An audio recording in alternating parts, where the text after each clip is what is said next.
चलिए, तो बच्चा लोग प्रॉब्लम ऑफ डेफिशिएंट डिमांड को समझने के बाद आज की क्लास बात करेंगे सेकंड प्रॉब्लम की, that is problem of excess demand.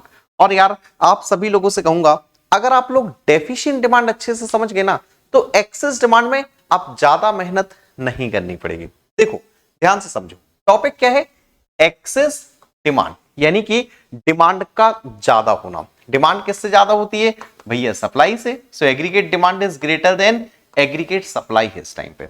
अब एक बार ये सोचो, जैसे हम लोगों ने प्रीवियस क्लास में देखा था ना कि डिमांड किस पे डिपेंड होती है। वापस से ये बताओ, डिमांड ज्यादा कब होती है? सोचना एक बार, डिमांड एक्सेस कब होती है, ज्यादा कब होती है भैया? डिमांड ज्यादा कब होती है? जब हमारे पास जेब में पैसा हो। यार तुम्हारे पास पैसे होंगे तो तुम खर्च करने की सोचोगे, बिल्कुल सोचोगे, है ना। तो डिमांड एक्सेस कब होती है? जब सब लोगों के पास ज्यादा से ज्यादा पैसा होगा, इनकम होगी। अब मुझे एक और बात बताओ, लोगों के पास ज्यादा इनकम, ज्यादा पैसा कब होता है? ज्यादा इनकम कब होती है भैया? ज्यादा इनकम होती है जब लोगों के पास ज्यादा से ज्यादा रोजगार होता है। ज्यादा से ज्यादा क्या होता है? लोगों के पास एम्प्लॉयमेंट होता है। अब सोचने वाली बात बस यही है कि ज्यादा से ज्यादा एम्प्लॉयमेंट होगा तो क्या होगी? एक्सेस डिमांड, ज्यादा से ज्यादा डिमांड होगी। यानी कि एक ऐसी सिचुएशन जहां पर फुल एम्प्लॉयमेंट से लोग ज्यादा डिमांड करने लगे, उस सिचुएशन को कहते हैं एक्सेस डिमांड। ठीक है, एक एग्जांपल समझाता हूं।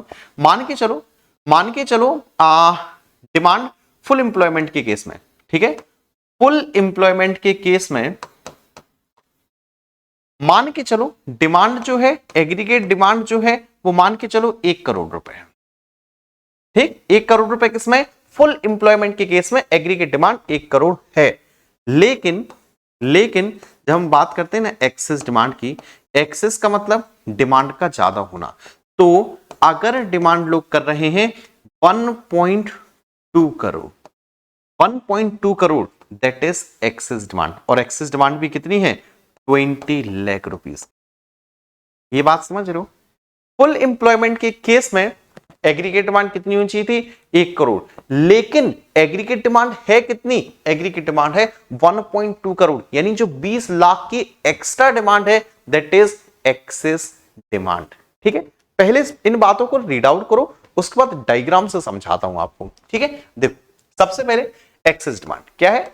Access demand means excess of aggregate demand. जैसे डेफिशिएंट डिमांड पढ़ा था, सेम डेफिनेशन या सेम वैसे ही काम करेगी सारी चीज। Demand is said to be excess when it is more than what is required for fuller utilization of resources। बच्चा एक्सेस डिमांड कब बोलेंगे? जब फुल यूटिलाइजेशन ऑफ रिसोर्सेज से जब ज्यादा डिमांड होती है, फुल एम्प्लॉयमेंट से जब ज्यादा डिमांड होती है, दैट इज एक्सेस डिमांड। ठीक है, और रीड आउट करूं अकॉर्डिंग टू कीन्स। भैया मैक्रो इकोनॉमिक्स में ना कीन्स को मत भूल जाना, बहुत बड़ा योगदान इनका। So aggregate demand is excess when it is more than aggregate supply. AD कब होता है? जब एएस से ज्यादा हो, corresponding to full employment in the economy. तो ये सारी बातें मैं आपको ऑलरेडी बता चुका हूं। अब आओ मोस्ट इंपॉर्टेंट चीज, डायग्राम। पहले मैं आपको बना के दिखाता हूं, ठीक है। पहले एक बार जल्दी से सभी लोग डायग्राम देखो, देखो यहां पर देख लो, ठीक है।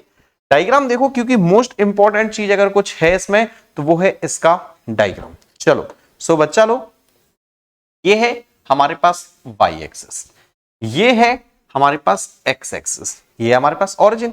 यहां पर हम लोग लेके चल रहे हैं एग्रीगेट डिमांड को, नीचे हम लोग लेके चलते हैं इनकम को, यानी कि आपकी जीडीपी को। ठीक, अब जरा ध्यान से सुनना।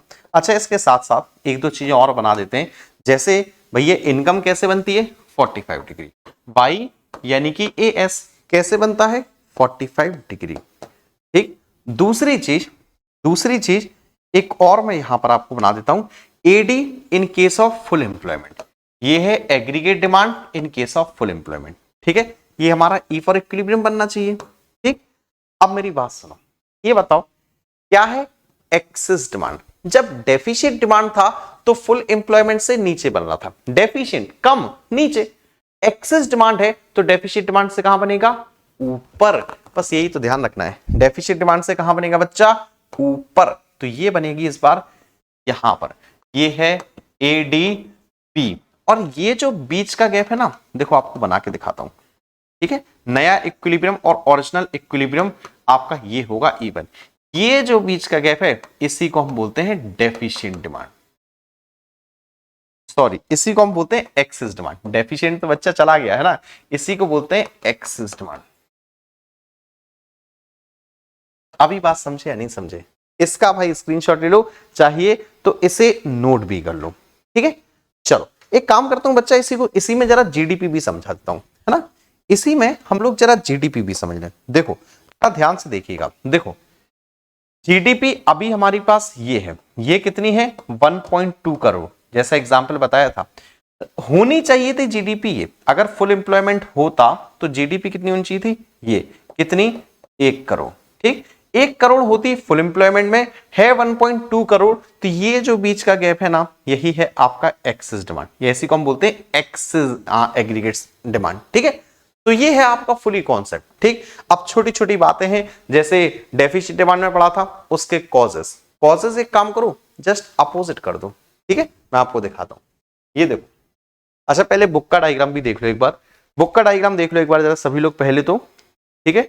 बुक का डायग्राम देखो, आप लोगों को नजर आ रहा होगा। सो बुक का डायग्राम देख लो, कुछ खास नहीं है, आप लोग देखोगे जो मैंने आपको बनाया है सेम बिल्कुल डिक्टो वही है आपका, ठीक। चलो तो भाई अब जरा आगे थोड़ा सा ये लो।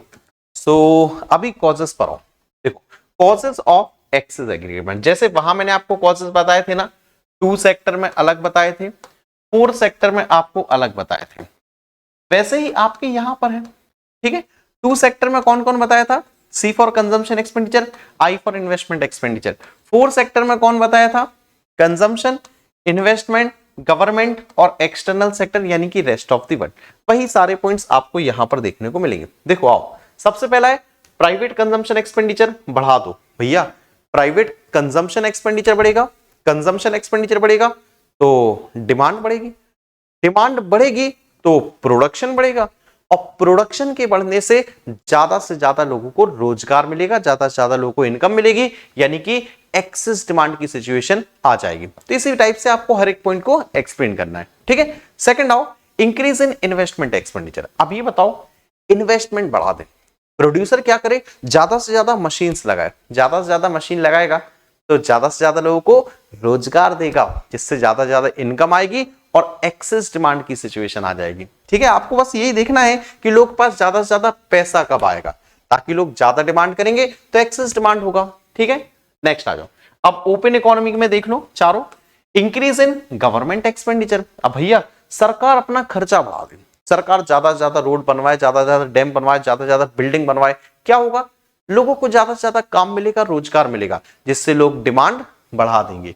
Next point increase in export, export ज्यादा से ज्यादा करो, एक्सपोर्ट ज्यादा कब करोगे, जब देश के अंदर प्रोडक्शन ज्यादा होगा, प्रोडक्शन होगा तो वही कहानी कि भैया लोगों को ज्यादा से ज्यादा इंप्लॉयमेंट मिलेगा। डिक्रीज इन इंपोर्ट है, इंपोर्ट कम कर दो, दूसरे देश से मत मंगवाओ, अपने ही देश में प्रोडक्शन करो, ठीक है, जिससे एग्रीगेट डिमांड बढ़ेगी, ठीक। और एक और है एक कट इन टैक्स रेट, तो भैया टैक्सेस में कट कर दो, कम कर दो टैक्सेस, जिससे लोगों के ऊपर बर्डन कम पड़े, लोगों के पास इनकम ज्यादा रहे, ज्यादा से ज्यादा गुड्स एंड सर्विसेज की डिमांड कर सके, ठीक। तो ये थे कॉजेस किसके, एक्सेस डिमांड के। अब आओ इसके कंसीक्वेंसेस, है ना, इंपॉर्टेंट भी थे कंसीक्वेंसेस। चलो जरा परिणाम देख लो, क्या क्या देखने को मिलेगा अगर एक्सेस डिमांड होगी तो। एक एक से पॉइंट पढ़ते हैं। सबसे पहला है इन्फ्लेशनरी गैप। अब इकोनॉमी में क्या देखने को मिलेगा बच्चा, इन्फ्लेशनरी गैप। अब आप कहोगे सर इन्फ्लेशनरी गैप क्या है, जरा बता दो। ये देखो भाई, जो डायग्राम बनाया था ना वही डायग्राम, ये देखो एक बार वापस से आप लोगों को याद दिला देता हूं, ठीक है। यहां था एग्रीगेट डिमांड, यहां थी आपकी वाई यानी कि जीडीपी, ठीक। एक नॉर्मल सी चीज थी जो आपकी इनकम लाइन थी, वो बना दिया करो 45 डिग्री पे। तो ये है आपकी वाई यानी कि एएस, बनता कैसा है हमेशा 45 डिग्री पे, ठीक है। इसके बाद नेक्स्ट आओ, नेक्स्ट हमारे पास क्या है, नेक्स्ट हमारे पास है एक ये है आपका एग्रीगेट डिमांड फुल एम्प्लॉयमेंट वाला, और अभी एक्सेस है ना, तो एक्सेस के लिए हमें क्या करना है, ऊपर बनाना है, ये लो, ये है एग्रीगेट डिमांड, इसमें लिख दो ई, ई मींस एक्सेस, ठीक है। अब देखो ध्यान से, क्योंकि मेन कहानी अभी है बच्चा हमारे पास। देखो ये जो गैप है ना, इसे देखना, ये जो गैप है ना इन दोनों के बीच का, इसी को हम बोलते हैं इन्फ्लेशनरी गैप। इसी को बोलते हैं inflationary gap. Inflationary gap, inflationary word किससे बना है?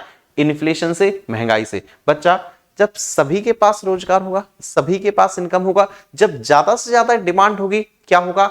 इकोनॉमी के अंदर इन्फ्लेशन यानी कि महंगाई होगी। ठीक है, तो ये है। बाकी जीडीपी तो मैं आपको बता ही चुका हूं, ये है आपकी। ठीक, ये है आपका नया इक्विलिब्रियम। होना चाहिए फुल एम्प्लॉयमेंट के हिसाब से ये इक्विलिब्रियम। तो ये जो बीच का गैप है ना, ये भी आपका कहलाता है। ठीक है, चलो सेकंड पॉइंट पर आओ। सेकंड पॉइंट हमारे पास क्या है? Static GDP. इसमें भी यार सेम डायग्राम बना देना। ठीक है, सेम जो पहले डायग्राम बना है वही बना देना। स्टैटिक जीडीपी, स्टैटिक मींस स्थिर। ये बताओ, क्या अब जीडीपी बढ़ेगी या जीडीपी अब कांस्टेंट रहेगी?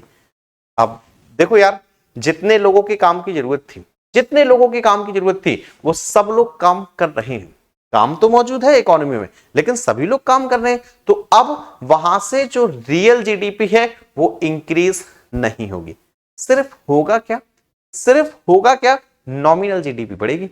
गुड्स एंड सर्विसेज की प्राइस धीरे धीरे राइज होगी, जिससे जीडीपी तो बढ़ेगी लेकिन एट करंट प्राइस। ठीक है, दो प्रकार की जीडीपी मैंने आपको यहां पर बताई।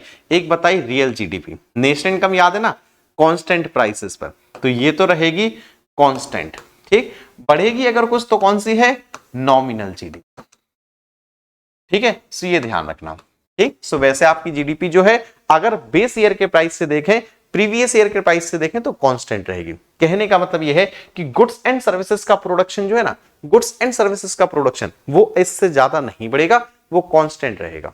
ठीक, अगर जीडीपी बढ़ रही है तो समझ लो कि प्राइसेस की वजह से बढ़ रही है जीडीपी। ठीक है, एक और पॉइंट भी है क्या? बिल्कुल है बच्चा। अभी है एक्सेस डिमांड, ये तो हो गई होगा, डायग्राम में भी समझा चुका हूं। साथ में वेज प्राइस स्पाइरल। अच्छा, वेज प्राइसेस। बच्चा एक बात समझो, देखो यार, इकोनॉमी के अंदर काम बहुत ज्यादा मौजूद है, लेकिन काम करने वाले लोगों की संख्या कम है। क्या होगा? वेज प्राइस जो है धीरे धीरे बढ़ते जाएगा। लेबर ज्यादा से ज्यादा प्राइस डिमांड करेंगे, क्योंकि काम तो बहुत है, काम करने वाले लोग कम है। जिस चीज की डिमांड बहुत ज्यादा हो, सप्लाई कम हो, क्या होता है? उसके प्राइसेस बढ़ जाते हैं, तो लेबर की वेजेस बढ़ेंगी अभी। ठीक है, और भी कोई पॉइंट है? बिल्कुल है बच्चा, एक पॉइंट और, लॉस ऑफ प्रॉफिट्स। बच्चे ये सिचुएशन समझा चुका हूं। क्या है अभी? AS is less than AD. कहने का मतलब एग्रीगेट डिमांड ज्यादा है। जहां पर डिमांड ज्यादा होगी, सोचो यार, हर इंसान डिमांड कर रहा है, लेकिन क्या प्रोड्यूसर इतना सामान बना पा रहा है? नहीं बना पा रहा। प्रोड्यूसर के पास अगर स्टॉक होता तो प्रोड्यूसर बेच के प्रॉफिट कमा सकता था, लेकिन क्या भी प्रॉफिट कमा पा रहा है? नहीं कमा पा रहा है, क्योंकि भैया स्टॉक ही नहीं है यार, डिमांड बहुत ज्यादा हो रही है। तो वो होता है लॉस ऑफ प्रॉफिट्स। ठीक है, चलो और कुछ भी है? और हाँ, डिफरेंस है, एक बार रीड आउट करोगे, समझ में नहीं आएगा तो जरूर पूछोगे, मैं आपको अलग से इसके ऊपर वीडियो बना दूंगा, अगर आपको समझ में नहीं आया होगा तो। ठीक है, कमेंट बॉक्स में बताना मुझे। चलो तो बच्चा लोग, फिलहाल यही था आपका एक्सेस डिमांड, यही था आपका इन्फ्लेशनरी गैप। उम्मीद करूंगा आप लोगों को समझ आया होगा। समझ आया है तो बच्चा वीडियो को लाइक कर दो, और चैनल को सब्सक्राइब नहीं किया है तो चैनल को सब्सक्राइब भी कर लो। ठीक है, बाकी जितनी टाइम पास वाली चीजें हैं, फेसबुक, इंस्टाग्राम, टेलीग्राम, सब पर आप मुझे ज्वाइन कर सकते हो। ठीक है, तो चलो बच्चा लोग, आज की क्लास अटेंड करने के लिए आप सभी का ढेर सारा धन्यवाद। मिलते हैं नेक्स्ट क्लास में। Thank you.